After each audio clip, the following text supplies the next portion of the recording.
Hey guys, రీసెంట్గా తమిళనాడులో ఒక హిందూ మతానికి చెందిన రైతు తన కూతురు పెళ్లి కోసం తన దగ్గర ఉన్న కొంత పొలాన్ని అమ్ముదామని రిజిస్ట్రేషన్ ఆఫీస్కి వెళ్ళాడు. కానీ అతనికి అక్కడ ఒక షాకింగ్ న్యూస్ తెలిసింది. ఎన్నో సంవత్సరాల నుంచి తన ఫ్యామిలీ సొంతం అనుకుంటున్న ఆ పొలాన్ని అమ్మాలంటే వక్ఫ్ బోర్డ్ దగ్గర నుండి పర్మిషన్ తీసుకొని రావాలని అన్నారు. మొదట ఆ రైతుకి ఏమీ అర్థం కాలేదు. హిందూ మతానికి చెందిన నేను ముస్లిం మతానికి చెందిన వక్ఫ్ బోర్డ్ దగ్గరికి వెళ్ళి ఎందుకు పర్మిషన్ తీసుకొని రావాలి అని. ఆ రైతు కోపంతో మీడియా ముందుకు వెళ్ళాడు. ఇష్యూ కాస్త పెద్దడవ్వడంతో మీడియా వక్ఫ్ బోర్డ్ని క్వశ్చన్ చేసింది. ఆ వక్ఫ్ బోర్డులోని ఒక మెంబర్ ఇచ్చిన సమాధానంతో మీడియాతో పాటు చుట్టుపక్కల ఉన్న ప్రజలకు కూడా ఫ్యూజులు అవుట్ అయినాయి. ఇంతకీ వక్ఫ్ బోర్డ్ మెంబర్ ఏమని సమాధానం ఇచ్చాడంటే, ఆ రైతు పొలం ఒక్కటే కాదు, దాని చుట్టుపక్కల ఉన్న 400 ఎకరాల ల్యాండ్ ఇంకా 1500 సంవత్సరం నాటి చోళా టెంపుల్ కూడా వక్ఫ్ బోర్డ్ కిందికి వస్తుందని ఆ బోర్డు మెంబర్ చెప్పాడు. ఈ స్టేట్మెంట్ చాలా కాంట్రవర్సీ అయింది. ఇలాంటి కాంట్రవర్సీస్ ఇదొక్కటే కాదు, ఇంకా చాలా కాంట్రవర్సీస్ ఉన్నాయి. ఆల్రెడీ ఈ వక్ఫ్ బోర్డ్ కొంతమందికి తెలిసి ఉండొచ్చు, చాలామందికి తెలిసి ఉండకపోవచ్చు. కానీ ఇండియాలో ఉన్న అధిక ల్యాండ్షిప్ కలిగి ఉన్న ఆర్గనైజేషన్స్లో ఫస్ట్ ప్లేస్ వచ్చేసి Indian army, second place Indian railway, ఇంకా థర్డ్ ప్లేస్లో సెంట్రల్ వక్ఫ్ బోర్డ్ ఉంది. ఈ ల్యాండ్ విలువ దాదాపు 1,20,000 కోట్లు ఉంటుంది. ఇంకొంతమంది ఇంకా దీనికి 10 రెట్ల కంటే ఎక్కువనే ఉంటుంది అని చెప్తూ ఉంటారు. అసలు ఈ వక్ఫ్ బోర్డ్ అంటే ఏంటి, వీటికి ఇంత పవర్ ఇంకా ఇంత స్థలాలు ఎక్కడ నుంచి వచ్చాయి, ఎలా వచ్చాయి, వక్ఫ్ బోర్డ్ చుట్టూ ఉన్న కాంట్రవర్సీస్ ద్వారా ఎవరికి లాభం, ఈరోజు మనం ఈ వీడియోలో తెలుసుకుందాం. గాయ్స్, ఈ వీడియో ఎడిట్ చేయడానికి నేను చాలా కష్టపడ్డాను. మరెన్నో ఇంట్రెస్టింగ్ ఫ్యాక్ట్స్ కోసం సబ్స్క్రైబ్ టు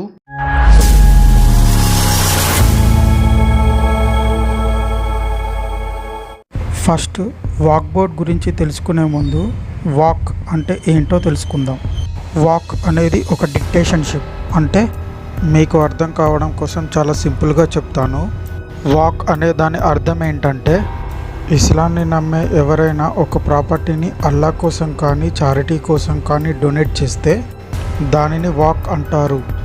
కేవలం ల్యాండ్ ఒక్కటే కాదు, మూవబుల్ ప్రాపర్టీస్ లేదా immovable properties like company shares కానివ్వండి, బుక్స్ కానివ్వండి, డబ్బు కూడా అయి ఉండొచ్చు. వీటిలో ఏదైనా డొనేట్ చేసిన దాన్ని వాక్ కిందికి తీసుకుంటారు.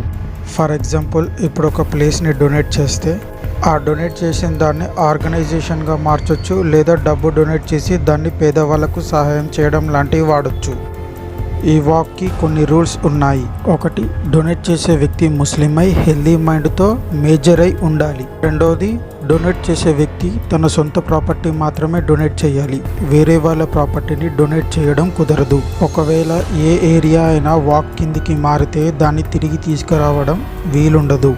ఫర్ ఎగ్జాంపుల్, మీరు ఒక ముస్లిం అయ్యుండి మీరు ఒక ల్యాండ్ని డొనేట్ చేశారు, ఇప్పుడు అది వాక్ అయినట్లే. అయితే మీ తర్వాత జనరేషన్ వాళ్ళు వచ్చి దాన్ని సొంతం చేసుకోవడం కుదరదు. ఇక వాక్ ప్రాపర్టీస్ని వాక్ యాక్ట్ 1954ని బేస్ చేసుకొని డివైడ్ చేశారు. అయితే ఒకసారి కమిషనర్ వచ్చి ఈ యాక్ట్ ప్రకారం లోకల్గా ఇన్వెస్టిగేషన్ చేసి పబ్లిక్ డాక్యుమెంట్స్ చెక్ చేసి అప్పుడు ఈ ప్రాపర్టీస్ని వాక్గా డిక్లేర్ చేస్తారు. ఈ వాక్ని మేనేజ్ చేసే సూపర్వైజర్ని మౌత్ వాలీ అని అంటారు. ఇంకా నెక్స్ట్, వక్ఫ్ బోర్డు ఇండియాకి వస్తే ఎన్నో ఏళ్ళ నుండి ముస్లింల ప్రాపర్టీస్ని డొనేట్ చేస్తూ వచ్చారు. ఈ డొనేట్ చేసే ప్రాపర్టీస్ సంఖ్య దాదాపు 5 లక్షల పైనే ఉంటుంది. వీటన్నిటిని మేనేజ్ చేయడానికి ఎవరో ఒకరు కావాలి. ఈ డొనేట్ చేసే ప్రాపర్టీస్ని వాక్ అంతా మేనేజ్ చేసే ఆర్గనైజేషన్ని వక్ఫ్ బోర్డ్ అని అంటారు. Waqf board both state and central లెవెల్లో ఉన్నాయి.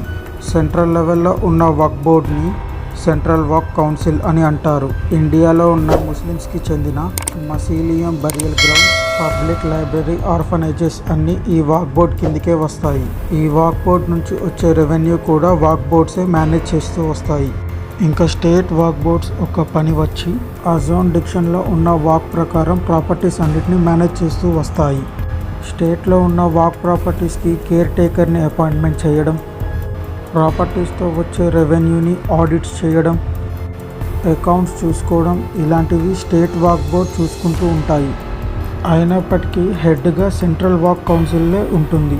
ఇప్పుడు లీగల్గా సెంట్రల్ వక్ఫ్ బోర్డ్ ఎలా పనిచేస్తుందో చూద్దాం. వాక్ బోర్డ్స్ అనేది అన్ని లీగల్ రైట్స్ ఉన్న ఒక సిటిజన్ లాగా పనిచేస్తుంది.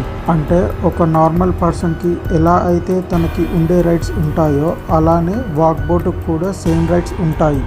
ఎగ్జాంపుల్గా ఒక మనిషి ఒక ప్రాపర్టీని కొనడం అమ్మడం లాంటివి చేస్తాడు. సేమ్ అలానే వాక్ బోర్డ్ కూడా ఒక ల్యాండ్ని కొనడం అమ్మడం లాంటివి చేయగలుగుతుంది. ఒక వ్యక్తి ఎలాగైతే కేసు వేయగలుగుతాడో సేమ్ అలానే వాక్ బోర్డ్ కూడా కేసు వేసి పిటిషన్ కూడా పెడుతుంది. అవసరమైతే మనం కూడా వాక్ బోర్డ్ మీద కేసు పెట్టవచ్చు. ఇక వాక్ బోర్డ్కి ఉన్న పవర్స్ విషయానికి వస్తే, వాక్కి సంబంధించిన ప్రాపర్టీస్ విషయానికి వస్తే, వాక్కి సంబంధించిన ల్యాండ్ని రికవర్ చేయడం లేదా అమ్మడం లేదా గిఫ్ట్ ఇవ్వడం ఇలా ఏదైనా అధికారం వాటికి ఒకటే ఉంటుంది. కానీ వాక్కి సంబంధించిన ల్యాండ్ని అమ్మాలనుకునే వాళ్ళు, పేరు మీద ట్రాన్స్ఫర్ చేయాలి అని అనుకునే వాళ్ళు ఈ వాక్ బోర్డ్లో ఉన్న 2/3 మెంబర్స్ ఆమోదం తెలపాలి. ఈ ఆమోదం తెలిపే రూల్ని అయోధ్య రామ మందిరం విషయంలో మీరు గమనించవచ్చు. ఉత్తరప్రదేశ్కు సంబంధించిన సున్నీ వాక్ బోర్డ్ మెంబర్స్ కొంతమంది రామ మందిరం కట్టుకోవడానికి ల్యాండ్ ఇవ్వండి అని ఒప్పుకుంటే ఇంకొంతమంది ఒప్పుకోలేదు. దీంతో మ్యాటర్ కాస్త సుప్రీంకోర్టుకు వెళ్ళింది. ఫైనల్ డెసిషన్ తీసుకుంది. ఒకవేళ సున్నీ వాక్ బోర్డ్లోని 2/3 మెంబర్స్ ఒప్పుకున్నట్లయితే రామ మందిరం ఇష్యూ అవుట్ ఆఫ్ కోర్టులోనే సాల్వ్ అయిపోయేది. Next state walk and central walk ఒక స్ట్రక్చర్ని చూద్దాం. ముందుగా స్టేట్ వాక్. ప్రతి స్టేట్కి ఒక వాక్ బోర్డ్ ఉంటుంది. దీనిని హెడ్గా ఒక చైర్పర్సన్ ఉంటారు.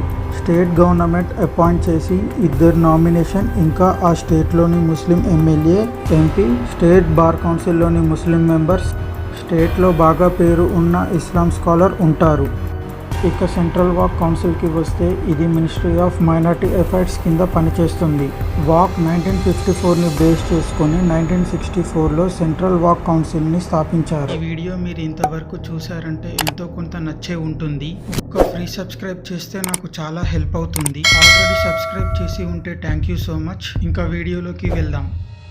మొదట ఈ కౌన్సిల్ ఒక మెయిన్ వర్క్ వచ్చేసి దేశంలో ఉన్న అన్ని వాక్ బోర్డ్స్ గురించి, వాటి మేనేజ్మెంట్ గురించి సెంట్రల్ గవర్నమెంట్కి అప్డేట్ చేయడంగా ఉండేది. కానీ 2013లో వాక్ అమెండ్మెంట్ యాక్ట్ ద్వారా సెంట్రల్ వాక్ కౌన్సిల్కి కొన్ని పవర్స్ పెంచారు.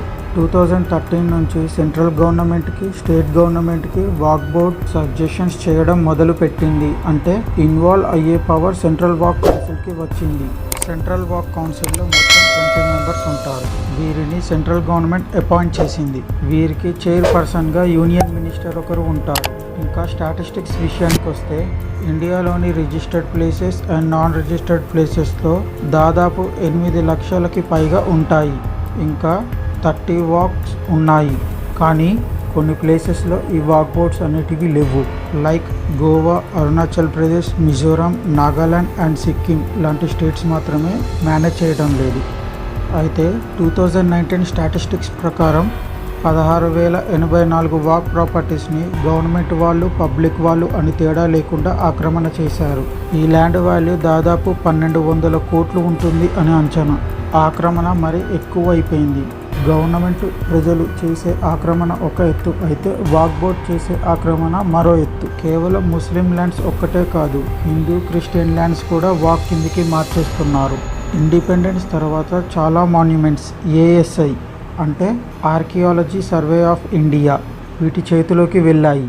వీటిని కూడా తమ సొంతం చేసుకునే ప్రయత్నం ఎప్పటికప్పుడు చేస్తూనే ఉంటాయి. దీనికి best example 2005 Taj Mahal controversy. ASI చేతిలో ఉన్న తాజ్మహల్ని తమ చేతికి ఇచ్చేయాలని సున్నీ వాక్ బోర్డ్ డిమాండ్ చేసింది. తాజ్మహల్ కోసం వీరు చేసిన ఆర్గ్యుమెంట్ ఏంటంటే దేశంలో ఉన్న బరియల్ గ్రౌండ్స్ అన్ని ముస్లిమ్స్ అని వాక్ బోర్డ్ ప్రాపర్టీస్ కిందికి వస్తాయని. సో టెక్నికల్గా తాజ్మహల్ అనేది ఒక ముస్లిం చనిపోయిన తన వైఫ్ కోసం షాజహాన్ కట్టించారు.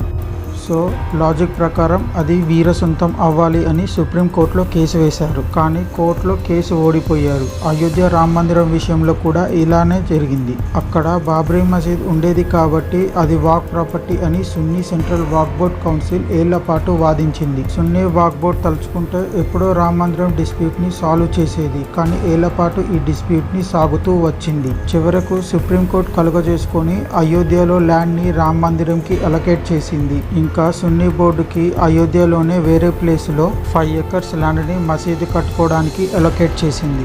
అయితే నాకు అర్థం కానిది ఏంటంటే ఇండియాలోని 3rd లార్జెస్ట్ ఓనర్షిప్ కలిగిన వక్ఫ్ బోర్డ్ ఒక పేద ముస్లింకి ఎందుకు అన్నం పెట్టలేకపోతుంది. సో వక్ఫ్ బోర్డ్ ఇలాంటివి మరెన్నో కాంట్రవర్షియల్ స్టేట్మెంట్స్ రిలీజ్ చేసింది. దీని గురించి మీరేమనుకుంటున్నారో కింద కామెంట్ చేయండి. That's all for today. ఒక ఫ్రీ సబ్స్క్రైబ్ చేసి హెల్ప్ చేయొచ్చు కదా మావా.